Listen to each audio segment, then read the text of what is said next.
how women's body and mind respond to the trauma of violence. The impact of rape goes beyond physical harm. It deeply affects a person's dignity and mental well-being, often making it difficult for survivors to immediately recall or report incident, or inconsistency statements can be made. In this case, such inconsistency situation was recognized by the Supreme Court of Nepal as a rape trauma syndrome. And also jurisprudence was developed. Why do you look for physical scene of a crime? In case of rape, woman's body itself is a scene of crime. Yes, technology facilitates sexual violence. Contents can be repeatedly shared, viewed, and weaponized against survivor. The emotional and psychological toll of such crime is immense, making it crucial for legal systems and society to recognize and address this growing form of abuse. The new battlefield. Just turn off the device or just turn off the comments has been a popular response against online violence. However, technology has become so advanced that simply closing digital device is not enough. As the impact of this violence has not only been limited to digital world of the victims, but spills into their physical and real world, causing lasting damage by penetrating in the lives of victims and in their families. So in this, technology-facilitated sexual violence has arrived as most invasive and exploitative forms of crime in our world. Therefore, this is not just a legal issue, it is a social issue, it's a gender issue, it's a human issue. It's about the real people whose lives have been torn apart by digital abuse, whose privacy has been violated, and it is an issue of human rights violation. It is a violation of right to life, life with dignity. Why do women consent to taking intimate videos, we might ask? But let's be clear, consent to record is not consent to disseminate the videos publicly. No one deserves to have their privacy ripped away and turned into public humiliation. Technologically facilitated sexual violence is a continuation of existing unequal gender norms being reproduced in digital space. The scale of digital crime is overwhelming. A 2024 report from the World Economic Forum found that more than 30% of women worldwide have experienced some forms of technologically facilitated sexual violence, whether it is online harassment, cyber stalking, sextortion, or the non-consensual sharing of intimate images. We all know that technology has changed our life in incredible ways. You just saw when Prime Minister himself launched through the technology, even inaugurated the conference. But it has also made, technology is also being, with all this progress, there is a dark side too.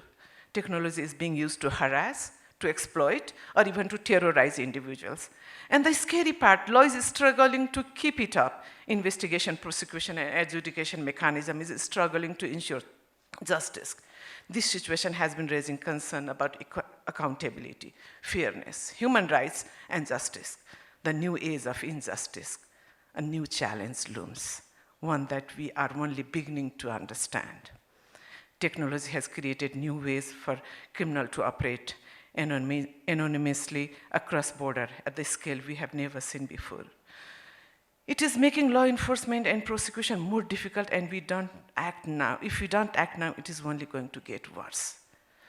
Only last year, European Court of Human Rights ruled in MST's case that failing to investigate and prosecute this crime is a violation of fundamental human rights. And yet, many of our legal systems are still unprepared to tackle these challenges effectively.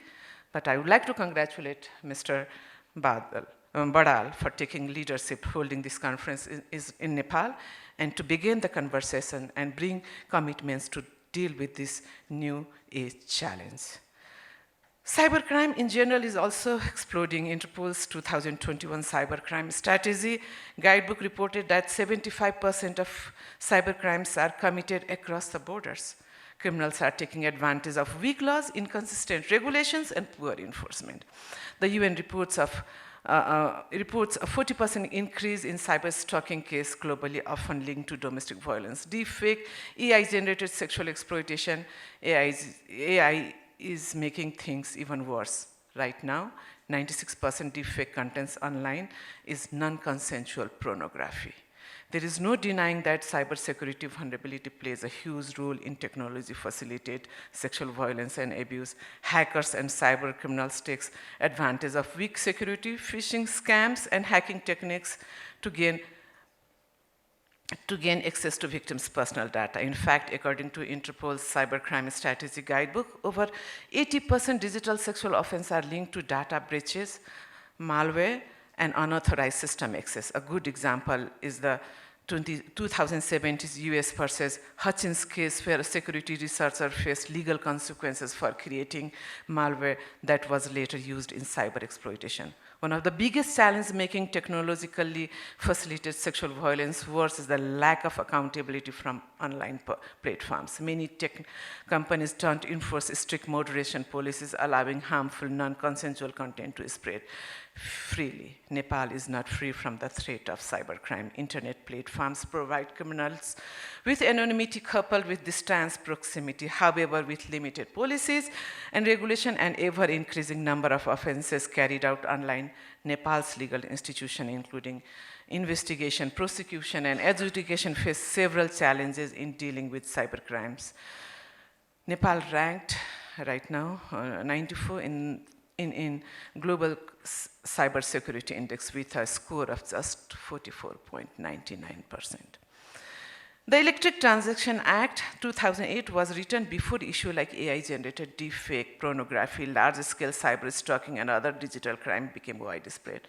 But we can't afford to lag behind. Justice in the digital age means adapting to new threats before they become unmanageable. As members of the legal and enforcement community, our job is not just to respond to crimes, but it's to prevent them.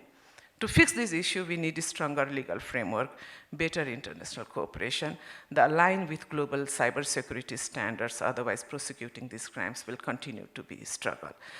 And I'm glad that government of Nepal, in the leadership of Prime Minister, has already registered a social media bill in the parliament and in the process to finalize information technology and cybersecurity bill that will also replace present Electronic Transaction Act.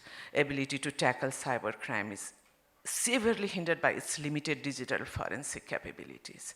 Cybercriminals exploit this weakness, knowing that law enforcement lacks the means to track, analyze, and present digital proof effectively. Additionally, the forensic process is further complicated by rapid evolution of technology with new forms of cybercrimes, such as deepfake pornography and AI-generated scams, emerging faster than forensic experts can develop countermeasures. Without urgent investment in the modern forensic lab,